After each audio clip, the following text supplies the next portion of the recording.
India's economy is running fast, then why is talent fleeing abroad? Imagine a young engineer standing on the roof of his house. Down in the street is his childhood, in the kitchen is his mother's voice, there are his father's expectations, and an email is flashing on his mobile screen, a job offer from a foreign company. The salary is so high that money equivalent to several years' worth of earnings in India can come in just a few months. But at that very moment, a strange fear also arises. Will he have to leave his homeland? Will he have to move away from his family? And the biggest curiosity is that when India's economy is rising in the world, when headlines are saying that India is in the race to become number 4, then why are India's capable people searching for their future outside? Today, India is counted among the fastest growing major economies in the world. Highways are being built, airports are increasing, digital payments have reached villages, startups are being talked about on global platforms, and big companies around the world are looking at India as a huge market. From the outside, the picture looks very bright. It feels as if India is not just running, but writing the economic story of the times to come. But behind this bright picture, a question stands quietly. If the country is moving so far ahead, then why are millions of talented Indians going abroad to earn? This question is not just emotional, it is also economic. Because when a skilled doctor, engineer, coder, researcher, nurse, businessman or hardworking worker leaves India and goes outside, they don't just take their suitcase. They take along their skill, their energy, their ambition, and their productive years. India educated them, society shaped them, the family invested in them, but their biggest earnings start creating value in some other country's economy. And then that same money comes back to India as remittances. Remittance sounds like a positive word. Indians working abroad send money which runs households, funds education, builds houses, pays off loans, and increases local consumption. According to World Bank data, India has been the world's largest remittance recipient. It also gives a proud feeling that Indians are working hard across the world and sending money home. But behind this proud feeling, there is another question as well. Is this money coming because our talent is conquering the world, or because our economy is not able to provide enough opportunity within itself for every talent? The story of Kerala highlights this question very clearly. Kerala has long been considered strong in literacy, health indicators, and social development. Education there is good, people are skilled, and there is awareness. But even then, a large number of people have been going to Gulf countries to work. The prosperity of many households has relied on income coming from abroad.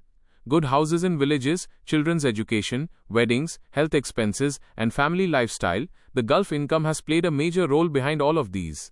The question is not that going outside is wrong. The question is that if the skill is built in Kerala, why is the earning opportunity often found in the Gulf? This same pattern is visible in different forms in other states too. People from Bihar go to Delhi, Mumbai, Punjab, Haryana, and other states to work. Some go for manual labor, some for studies, some for jobs. Bihar's population is large, talent is not lacking, and hard work is not lacking either, but the local economy cannot provide equal opportunities to every hand. Therefore, migration becomes a necessity. A village boy goes to a city boy goes to a metro, and a skilled professional from a metro goes to America or Europe. This is like a ladder, where every individual wants to go to that place where they get a higher value for their hard work. The story of Telangana, and especially Hyderabad, is a bit different. Hyderabad is a major hub for tech, pharma, and startups. There are offices, global companies, and high-paying jobs too. Even then, many skilled people dream of going to America. This means that just having local jobs is not enough. People want scale, they want global exposure, they want dollar income, a better research ecosystem, and sometimes an environment where rules are clearer and growth is faster. When talent feels that its ceiling will arrive quickly in India, it moves toward a market where the ceiling seems far away. This is where the views of fintech influencers like Akshat Shrivastava enter the discussion. He says that there is no shortage of talent in India. The shortage is in the economic structure that does not fully reward risk takers. He explains this in harsh language, calling it crony socialism in the name of the market. Meaning, on the surface we talk about capitalism, but on the ground, the system often feels like one where there is less of a true free market and more of permission, connection, compliance, and selective advantage at work. This is an opinion, but the frustration behind it is felt by a lot of entrepreneurs and professionals. Starting a business in India has certainly become easier than before. Digital registration, UPI, GST network, the startup ecosystem, and online compliance have changed many things. But for small and medium entrepreneurs, the ground reality still cannot be called easy. The fear of licenses, local approvals, tax notices, payment delays, working capital problems, competition, and sometimes policy uncertainty, all of these combine to make the risk heavy. An entrepreneur thinks that if they fail, society will taunt them, banks will put pressure, and the system will provide less support. There is a cultural angle here too. In India, a job gets a lot of respect, but business risk is still viewed with fear by many families. If a child says they want a government job, the family is happy. If they say they want to do a startup, the first thing the family asks is, what if you fail? This question is not wrong, because middle-class families have learned the value of security from poverty and uncertainty. But this very fear pushes many talented people toward a safe path. And when the safe path shows a limited salary in India, a foreign job becomes the most attractive option. There is also a strange contradiction regarding making money in India. We want success, but we also look at someone making a lot of money with suspicion.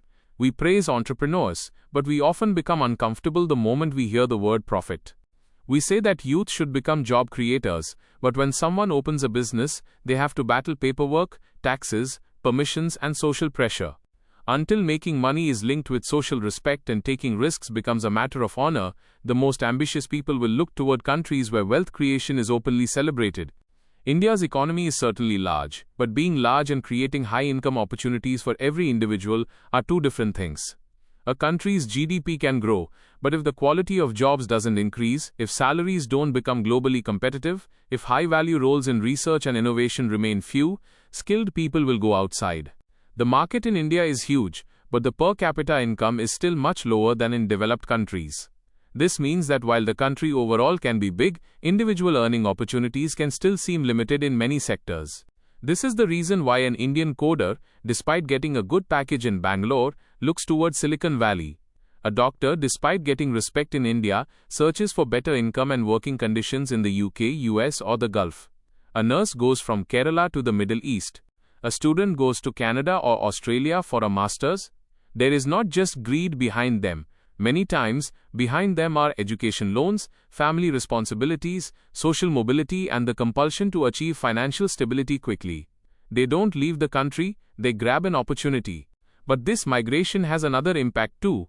When skilled people go outside, India gets a foreign network. The diaspora becomes powerful. Indian origin CEOs run global companies. Indians send remittances. Taking foreign exposure, some people also return and build startups. Therefore, it would not be right to call migration a total loss either. It can be a brain drain and it can be a brain gain too, if the country gives space to those returning, turns the global network into investment and lets talent circulate. The real challenge is that the talent going outside shouldn't get disconnected from India forever. The problem becomes serious when talent leaves out of compulsion, not by choice. If a person goes to America for global exposure, that is a good thing. But if they go because there is no job in their city, no industry in their state, and no reward in their country, then it is a warning signal. It is necessary to understand this warning. India should not be happy just with GDP rankings. GDP rankings make headlines, but quality jobs change household realities. If the economy is running, the warmth of that run should be visible in the careers of ordinary skilled youth as well. India needs an economic model where production is given as much importance as consumption. An economy does not become sustainable just through malls, apps, and shopping. Real strength is built when factories are set up, designing happens, patents are made, research is done, exports increase, and high-value jobs are created. If the youth only do service delivery and innovation happen somewhere else, then the highest reward will also go somewhere else. Therefore, India will have to build a serious scale in sectors like manufacturing, deep tech, semiconductor, defense production, biotechnology, clean energy, and advanced research. The question of tax and compliance is also linked to talent migration. When a professional sees that the tax on high income is high, the cost of private education and healthcare is separate, city rent is expensive, and the quality of public services is uneven, they compare. They feel that if they have to pay tax anyway, they might as well pay it in a country where the return looks better.